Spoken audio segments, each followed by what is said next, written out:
The breaking news is that West Ham United have had a bid rejected for Jérémy Doku. I say it's breaking news by the time you hear it. If it's first thing in the morning, it's probably about 7 hours old as it's fresh now. It's brand new news now at 10 to midnight on Sunday evening. I'm still coming down off cloud 9 after that wonderful London derby win against Chelsea. I don't know why the news has broken now. Who does business at this time of night? I just got me Horlicks. It's not really Horlicks, to be perfectly honest with you. I just got me hot drink ready for bed, and it looks like some news is breaking. But it's actually a bit of double news, to be honest with you, because West Ham have also had a bid rejected from Ajax for Mohammed Kudus. Now, I think we're only 3 million short on that deal. And the 3 million is add-on, so it seems like that deal is very, very close. I don't know whether this is one of those either-or situations, and I think it's easy to assume that, and I don't think it's wrong to assume that either. We've seen this before. It was either James Ward-Prowse or Scott McTominay. You know, it was either Mavropanos or Harry Maguire, and I don't think it's a bad policy to be sort of bidding for 2 players in the hope of getting one. Yeah, it wasn't great at the start of the window, but, you know, as it comes towards the end, it looks like possibly the window is going to start to be a little bit more fruitful, really. I would expect to be on this very channel later on today talking about Mavropanos, because he was at the London Stadium being wined and dined by Tim Steidten, may I add. Tim Steidten with his little VIP pass around his neck. We'll deal with that later, and well, we'll deal with it later on, because I do think he's done his medical by the sound of things, and he's going to be announced later. So we'll deal with that later. Is it going to be Kudus or Doku? Now, I don't know. They seem like different players, really. I think there's some obvious. They both travel and dribble well with the ball, but I certainly think Kudus is stronger and better suited to playing more centrally. I think I'd be more worried if I was Said Benrahma. I'd be more worried about Jérémy Doku. Now, this guy. Sometimes you've just already heard of players before because their reputation is so good.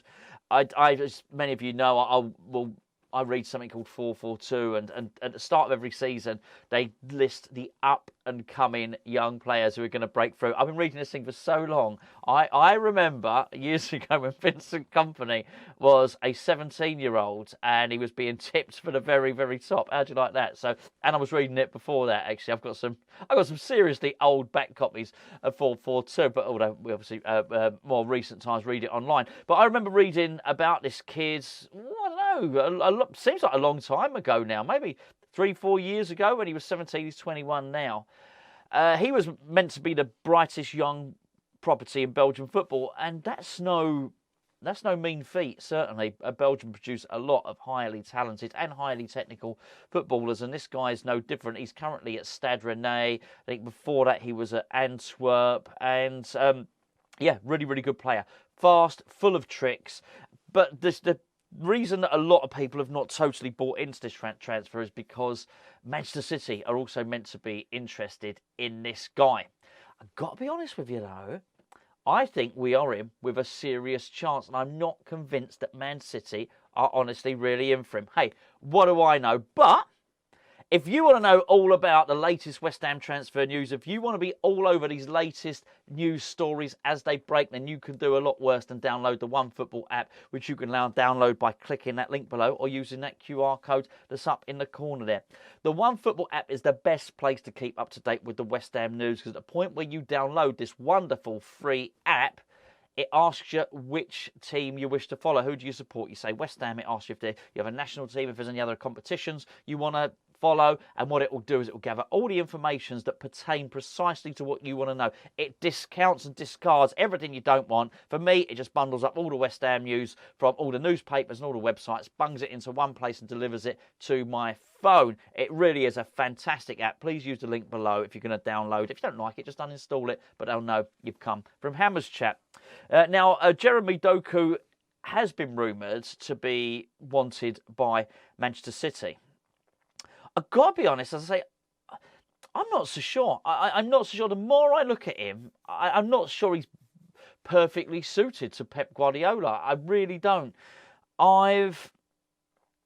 Pep Guardiola, this may sound a little bit silly, but Pep Guardiola's almost knocked the individual dribble in many respects, I find, out of Jack Grealish, for instance. Now, this guy very much, look, he can operate on either side of the pitch, Doku, but a lot of his best work's been down the left-hand side.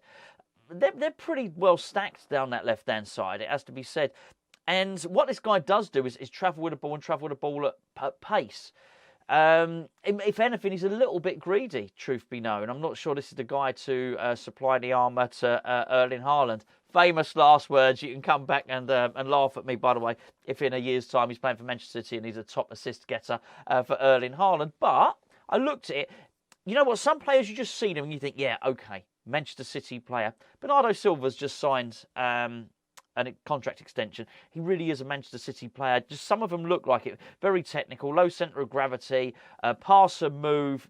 This guy, I'm not sure this guy is that, but he is magnificent. And I think either of these players make an immediate difference to West Ham. I do wonder if it's either or. I do wonder if we're going for both. Obviously, I'm talking about Kudus at Ajax here as well. There's enough similarities to suggest that it's either or. But there are also enough differences to maybe speculate and hope that we might be going for both players separately. Looking at the way we played against Chelsea, I guess you could say looking at the way we play against Bournemouth as well, but with Chelsea, the reason Chelsea's probably a little bit more pertinent is for a couple of reasons. Number one, Antonio was fitter and it made a difference. And number two, we saw some of our new signings in there, which in turn, because of Ward-Prowse, it saw the way we were going to play.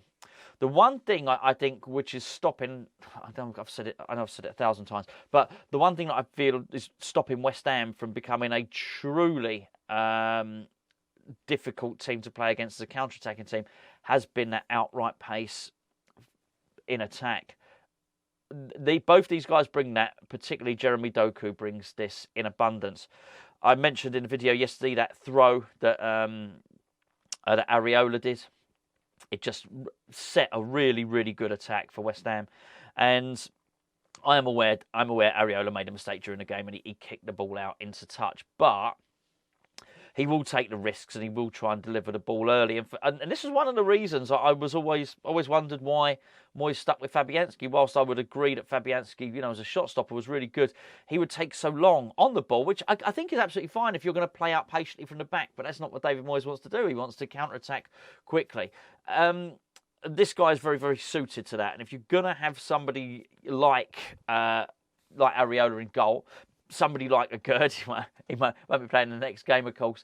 Somebody like even Mavropanos, who really likes to bring the ball out from the back and can play a long pass, then you're going to need really quick players. And I think there was a couple of times where in the game against Chelsea, where Bowen got into a foot race and he was nudged out of it. I think there was one point where Antonio did as well, and he was in a foot race, and it was sort of even Stevens as well. I've got no complaints about Mikel Antonio, by the way, but he looked to be, approaching a bit of beast mode in that game. So I'm just saying. And then on occasion, Ben Rama was struggling to get past his marker. He'd often have to check back. This guy won't be doing any of these things, and I think it's such a pivotal and crucial signing. If we can make this signing stick, then if we can get this guy over the line, I think he makes a fundamental difference to West Ham. I think he just claims a first-team spot straight away. Absolutely straight away. There's more to come as well, by the way. There really is. We need to see a little bit more of Alvarez. We saw a little snippet, but that was promising as well, wasn't it? So I'm actually feeling very, very positive at the moment about the squad that's being built. The attack needs addressing now, and if we assume that Mavropanos is going to be signing later today, the attack needs sorting out. 2 bids of over 40 million going in for Doku and Kudus would suggest that they're really trying to address that. They really are. I think it becomes very, very difficult actually after Mikel Antonio's performance to sanction a deal. Look, Mikel Antonio's wanted out for the best part of 2 years. It doesn't really stop him playing. He was still seen to be celebrating with the lads and whatnot.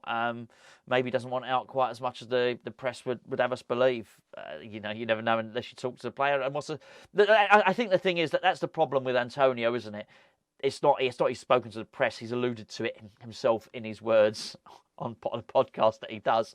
So, however, if we can keep him motivated, then he's a hell of a threat, and it sort of almost looks like, doesn't it, that Bowen is second choice striker as well. So that makes things very, very, very interesting. But I'm really excited by these two. And I'll tell you something else. Winning the Europa League is good for wanting to bring players in. Being in Europe is good for wanting to bring players in.